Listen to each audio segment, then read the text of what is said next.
Welcome to the Motormouth YouTube channel. I'm Zach. I'm Andrea. And we do full-length car reviews each and every week. We stop halfway through each video for a segment called Questions, Coffee, and Cars. We've spun it off. We're at 1:58, Andrea. How do you get a question in? Follow along on Instagram at Motormouth_Andrea. Every Sunday morning, I put a post out asking for questions. Once we gather them, the post is deleted and we start the show. Time now for Questions, Coffee, and Cars. Your questions from Instagram. So I currently have a 2021 ID4. Thinking of replacing it soon, but need a 3-2-1 from you guys to choose. So, Nautilus Hybrid, Lyric, Prologue, go. Okay, Nautilus Hybrid. Prologue and Lyric. So the Prologue is the Honda EV. And then the last one is the Lyric, Cadillac Lyric. EV. And then the Lincoln Nautilus, which is a hybrid. It's a hybrid. It's interesting that somebody who is obviously an early adopter in EVs, because that would, I think, to be the first year for the ID4, is now considering a hybrid. Doesn't that tell you something? Well, and it is actually unusual. Once people enjoy the whole EV experience, they don't typically go away from an EV unless obviously they are not happy with it. So let's do a 3-2-1. Nautilus, Honda electric car, Cadillac electric car. Yes. In 3, 2, 1. Nautilus. Cadillac. The reason you why went Lincoln, I went Cadillac. Yeah, the reason why I'm saying Nautilus, just with hybrids, the resale value is so good with it. The Nautilus has been quite dependable. The other two depreciate quickly. Depends how long you're going to keep it. If you are getting an EV, we recommend leasing it. But the thing is, you're already open to an EV. You're already open to the idea of owning an EV. You own an EV. So you understand all the follies and upside that come with owning an EV, charging, all of that kind of stuff. The instant torque, the acceleration, the smooth, comfortable, quiet ride. Those are all positives. So if I was going to choose between the Honda and the Cadillac, I'd choose the Cadillac. But so you got to decide whether you want to go back to owning a non-electric car. I think that's you really got to, so my 3-2-1 is Cadillac, Andrew's 3-2-1 is Lincoln. Yeah, I'm going with the Lincoln. I don't like all the screens in the Lincoln, but I prefer the Lincoln over the other two. How to educate drivers to keep their headlights on auto. I do see so many drivers without headlights on early morning or at night. Well, it's not so much the headlights, it's the taillights. Tail lights. But in Canada, auto headlamps are mandatory on new vehicles. So you're always going to have them go on when you start the vehicle on a newer model. I think that started in 2021 in Canada, if I'm not mistaken. Long before that, it was what was called daytime running lights. Yes. But there is a difference between daytime running lights and headlamps. For example, you think of a car where they just have to be a certain brightness. And that's the daytime running lamp, which has now been adopted for the United States as well. What has changed, and I think it's to your 2021, is when the car starts, not only do the daytime running lights come on, but the rear lights come on as well. And it was a real problem, especially because they just sell so many of them for many, many years. Toyotas would start, and this is the problem. The daytime running lights would come on and the dash would light up. So they would think their lights are on, but their rear lights were not. And so I have a colleague of ours, Jim Kenzie, who said, why is there even a switch? It should just be you start the car, all the lights go on, and when you turn the car off, they all go off. I mean, and that's kind of where we're heading with the legislation now. But daytime running lights don't have to be at the same luminance as your headlamps. Right. Recently, actually, we were out at night and a guy just pulled away, an older vehicle, and he zoomed off without lights. So I think if you have an older vehicle, when you start the vehicle, you need to think about these things and turn your lights on. I don't know how somebody even drives in the dark without your lights on and you're zipping around town. It doesn't make any sense to me. Our Honda Civic had terrible headlamps, Oh, terrible. And so we've changed them now, but I noticed that right away, and they were on. But you're used to driving, well, first of all new cars, and you're used to driving a more expensive German car, and this has LED adaptive lighting package. This is the dynamic lighting package on this car, for example. So the headlamps are like really Good. good. And then you get in the Honda Civic and you're like, I can't even see anything.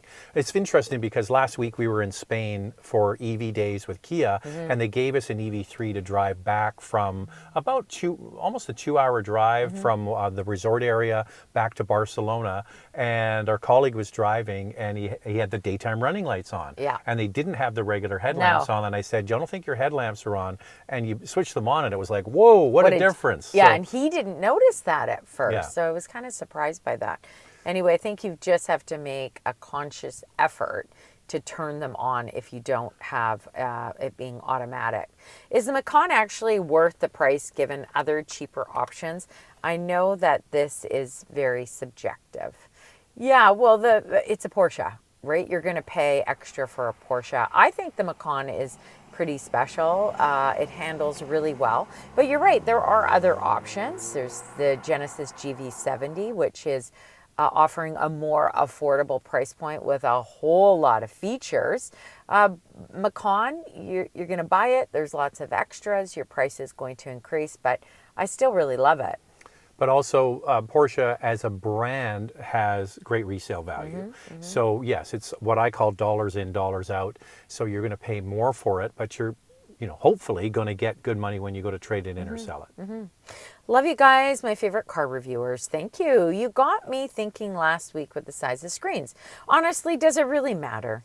As long as the information and ease of use is there, is it really a determining feature in choosing a vehicle? Does size really matter? Easy there. Yeah, Pump the that brakes depends. over Depends there. what you're talking Yeah, about. it depends what you're talking about. Well, I've been saying for years is all the screen does is take all the same stuff and just makes it bigger.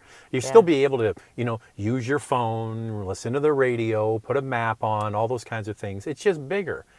A bigger screen doesn't make you don't add much. In fact, if they make it bigger, then they take the buttons away and they put all that stuff, the goodness of the buttons in the screen. I think it depends what brand you're talking about. Like Hyundai and Kia, they do a very good job with a nice modern screen that's somewhat integrated into the dash and still offer buttons and knobs. Mercedes-Benz is another good one. With their C-Class, they've got that big screen at the center console, but when we spoke to Mercedes-Benz about this, they said it was very important to leave still some physical buttons. So you've got a heated and ventilated seat option on the door, as well as changing the seats. The power seats are on the door. So I think it depends on the brand. BMW is going everything into the screen right now. Well, I don't love that. I like to have physical buttons. It depends on the brand. Okay, so this car is a 2016. We're sitting in it. And I think that screen is only 7 inches. Yeah. And when you drive this car, do you go, geez, you know what? I really wish I had a bigger screen. You can listen to Andrea's got her playlist that she plays, the same songs over and over. Loves those songs, don't you, Andrea? I do. And I do like you get them. your Nothing phone wrong with calls. that. It would be nice to have Android and Apple integrated into this, but Yes. do you think, is the screen working for you? Screen is working fine, but I just feel like if I'm going to buy a brand new vehicle, then I want some extra things. But it's not going to make me sell this vehicle because it doesn't have a large screen. There's a lot of positives to this vehicle over the size of the screen. It really comes down to the technology that you want. And it's different for everybody. When we do our reviews, as we said in the last Questions, Coffee and Cars, we point out the size of the screen so that people can see the value that one vehicle offers versus another. But I also wouldn't want what BMW is doing right now, where you have a larger screen, but everything is done in the screen. So you didn't answer the last one. Does the size matter? I said yes, in some instances, size does matter. When you travel abroad, are there any models you see that we don't get in North America that you wish we did? Oh, hell yeah. Yeah, for sure. Yeah, there's loads of cars that are sold around the world that we just don't get. I love going to Japan and seeing all the cool vans they have. Yeah. They've got the executive vans. We were driven in a Kia executive van. Carnival When we were in Korea. We were just in Spain and we saw a bunch of Chinese electric cars, which aren't coming to North America. There was BYD and some others. But yeah, I mean, that's the great thing about traveling is you get to, if everything was the same, it wouldn't be fun. No. And, you know, like Peugeot or lots Renault. of different Volkswagen models that they have that we don't have. And then one thing in Spain we saw is the Nissan, their e-hybrid system. And that was kind of cool. And it was an X-Trail, although it looked like a Rogue. I think it was a Rogue. It was a Rogue, but yeah, they had the e-power. But they had it named something else, and they had their e-power, and I thought that was really great. Like, we could really benefit from something like that here. So yes, we do definitely more EV brands in Europe for sure compared to what we have here. I'm an admirer of the Volkswagen Golf GTI. In my area, I can only find 2024 models for sale. Do you know when the new 2025 VW Golf GTI will be available in North America? The slide controls in the 2024 GTI drive me nuts. Hoping for some upgrades and improvements in the new 2025 model. Well, I think it was only 2 weeks ago they announced the pricing. So that means it's imminent at dealers. So I would get in touch with the dealer and find out. They'll be able to look, and they have a pipeline all the way back to Wolfsburg where they make the GTI to see when their orders are coming and if they're at the rail yard, if they're on a ship, if they're making their way here. Because when we got our GTI, they said, okay, it's at the rail yard in Hanover, and then it's on a ship, and then it's in Halifax, and then it's on a train making its way here. So they can tell you that, and they'll know pretty much they have target dates for what week it's supposed to arrive at the dealers. Yeah, and I remember Volkswagen telling us kind of early summer, late spring it will be coming, but check with your dealership and order one. No more manual. Obviously, you're not interested in a manual. You're more concerned about the sliders. I don't love it either in our 2024 model, but I've got my phone paired. I've got wireless Android Auto. You got that big screen, Andrea. Yeah, I mean, it's really good. I don't mind it. I rarely use the sliders. I'll use the steering wheel. And like I said, I've got my playlist, so all is good. My biggest disappointment with the GTI is the stereo. Like, we spent more money to get the top trim to get the Harman Kardon stereo, and it is just not that good. Yes. I mean, it's kind of sad, really. It's not a good one. Because they used to, in the last generation, have the Fender stereo, which is so much better. But anyway, that car's not really about this. The stereo's one element of it, but it's about the rest of the car. Well, I think that's it. You know, we haven't met a perfect car yet, right? There's Well, it's out positives there. and negatives to each vehicle that you drive. So it's really about what you love, not so much about us. We are willing to put up with some extras with the GTI because it's a comfortable driving vehicle with plenty of power, and it's a lot of fun. And easy to park and get in and out of. And All of here's the that. thing is that Andrea is absolutely right. I joke, there is a perfect car. It's the 911 GT3 Touring, but that's a specific use case. Yeah. But whatever car you buy, there will be compromises. For example, we love this car, and the only downside to this is the fact that the screen is smaller. Are we willing to live with that? Oh, hell yeah, because the rest of the car is fantastic. It's great. But that's the whole thing. Whatever car you choose, there's going to be something about it that you just wish was different, because we have yet to drive the perfect car. And you know, that 2025 GTI, there might be things in it that you don't love either, but you'll put up with it versus the 2024 model. So check with your dealership and get on the list. I'm starting a medical courier business, and I want to purchase a commercial vehicle that will be efficient and reliable for long drives on a daily basis. I was thinking of the Toyota Crown Cygnus, because of its size, hybrid benefits, and name recognition. What other hybrids or electric vehicles would you recommend for this type of work?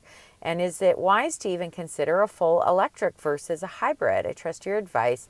And even if my question doesn't make it to the show, I would love some help. Hybrids are most efficient in the city, especially the Toyota hybrid system. So the efficiency you get in the city is kind of matched on the highway. They get about the same fuel economy. I'll pick a number. Say it's 40 miles per gallon. It's 40 miles per gallon on the highway. It's very similar. It's just really too bad that we don't have diesel cars anymore, because if you're doing a lot of driving, long distance driving, there is nothing more efficient than a diesel. But you'd have to buy a pickup truck if you wanted to do that. but you're using it as a commercial vehicle. You know what vehicle gets really crazy good fuel economy is the Jetta. Jetta, but also the Honda Civic Hybrid. Yeah. Gets great fuel economy. We were in an Uber, and he does long distances every day, and he has the brand new Civic Hybrid, and he's getting crazy good fuel economy, better than the EPA numbers because he does long distances. I think the Crown Signia is quite comfortable. It does have a higher belt line, so keep that in mind if you like to have your windows down. Probably not if you're on the highway a lot. It's just expensive for a Toyota. Yeah. The interior is very Lexus-like, and you're right, the fuel economy is good. But at that point, you could also get a Lexus hybrid. But that's the thing. It's obviously it's a business vehicle, so it's a business expense. So you're able to buy something a little bit nicer. Maybe you don't want to drive a Jetta or a Civic, and I get that. You're going to spend a lot of time in it. So yeah, I think if you're kind of in that snack bracket, you know, those Lexus or a Toyota hybrid would be good. I'm just trying to think of like ultra fuel efficient, non-hybrid. Yeah, I mean, and then you have to go through the whole thing is how much are you driving for work? Yeah. And if you go a long distance and then you have to recharge, do you have the time to do that? Because as we all know in business, time is money and you have to factor that in. So a regular hybrid, back to the point we always make, is why we like them so much. Electric vehicles are comfortable, obviously, with that quick acceleration, smooth ride. It's all very quiet. What you might want to consider, I know you're focusing on name recognition like a Toyota or possibly a Lexus, but Kia and Hyundai make some great reliable hybrids. Their system is very reliable, and they are very quiet and comfortable. So that might be something that you want to consider. We also find the Honda CR-V hybrid to be comfortable as well, and that's another great system. Fuel economy isn't as good in the ones that I mentioned compared to Toyota, but also if you live in, I don't know if he said if he lives in Canada or not, didn't say, but the Signia in Canada has the larger wheels because there's only one trim. So fuel economy, obviously, on a smaller wheel would be better on that model. The other thing is if you're in a northern U.S. state or in Canada and you're doing a lot of driving in the winter, you're going to want winter tires and wheels. So yeah, the Signia in the Canadian market is only sold with the larger wheel and tire. So there's an extra expense of buying the smaller wheel and tire. But I'm reading between the lines here, Andrea. So this is a business expense vehicle. It is. So probably the company pays a lease allowance. Probably. And then they pay mileage. So whatever number you're doing in a day, they're going to pay you X number of cents per mile or kilometer. So you're trying to pocket the difference, and I understand that. So I would go right back to like a Civic hybrid.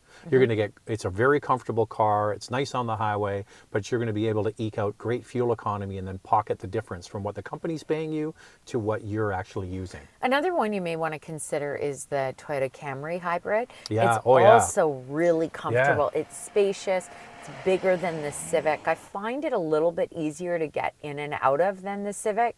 So that is one to keep in mind. Good one, Andrea. You nailed it. You nailed it. The fuel economy is fabulous on that. And like the same thing. I don't know where you are, Yeah. but if you're in a northern state or in Canada, it comes with the all-wheel drive. And you can get different wheel sizes depending on the trim you buy. I'm So I thinking think that might be a good one That might for be a good one, you. Andrea. Yeah. I think you don't get that Crown Signia. You get a good old Camry. Yeah. Yeah, there you And go. it's priced really well. I Really mean, well.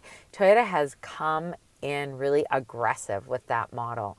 In the Vancouver area, and have a 2016 Civic with the 2-liter that I bought new.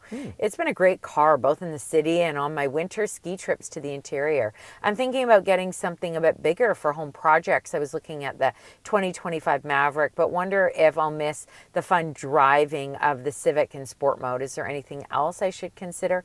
I'm not in any rush to upgrade. Well, we have a Civic next year, 2017, same engine, great car, very reliable, comfortable, all that stuff you just mentioned. I don't know, Andrea. You know me. I love me a Maverick. Are you going to miss the thing about the Maverick is it's not a truck. No. It's basically a unibody front-wheel drive car platform that they've made into a pickup truck. So it's not going to ever drive like a sedan, but it's not going to drive like a full-size or a bigger pickup truck. It's going to be kind of somewhere in the middle. So yes, you are going to be able to have your cake and eat it too. And the other thing is, when we drove it, we were shocked by the responsiveness of the hybrid system in that platform. Think of a Ford Escape, but with a pickup truck back. That's essentially what it is. Yeah, and I agree with you that the Maverick is totally versatile, but I still wouldn't say that it's. I don't look at it as super fun to drive, but I think it's a nice handling vehicle.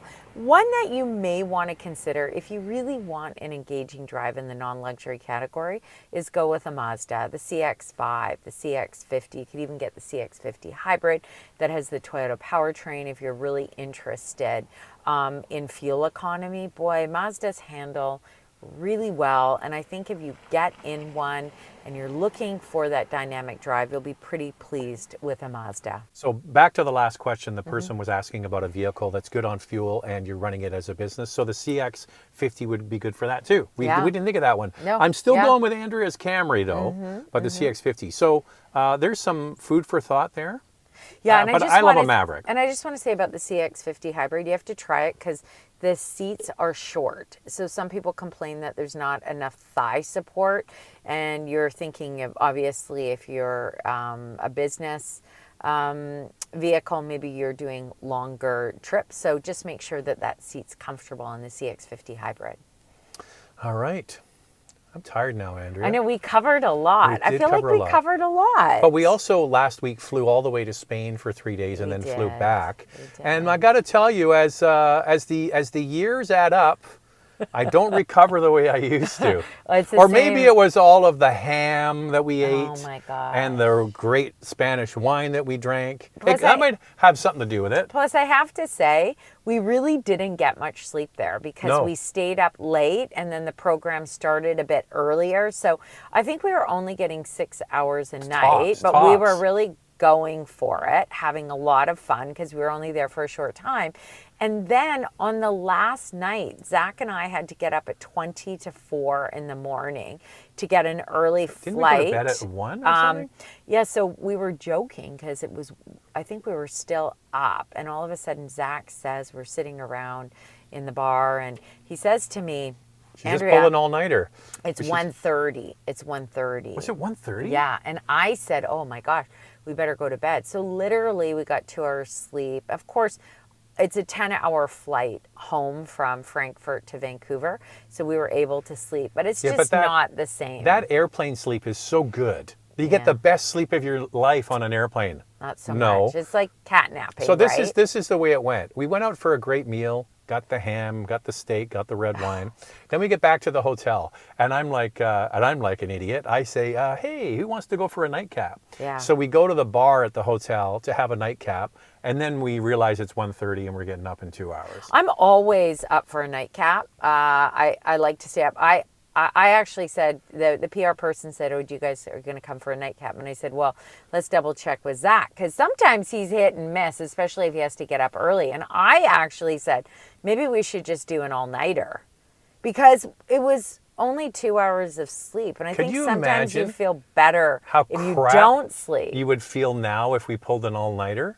I don't know, Andrea. We're not 22 anymore. No, but I have to say I'm sleeping really well here. Like I'm sleeping straight through the night, but I'm still tired. I'm still discombobulated. Jet lag. And so what are we not doing easy. this week? We're getting back on an airplane again. But a good thing it's on the same time zone. All right, we're all done. How do you get a question in? Follow along on Instagram at motormouth_Andrea. Every Sunday morning I put a post out on Instagram asking for questions.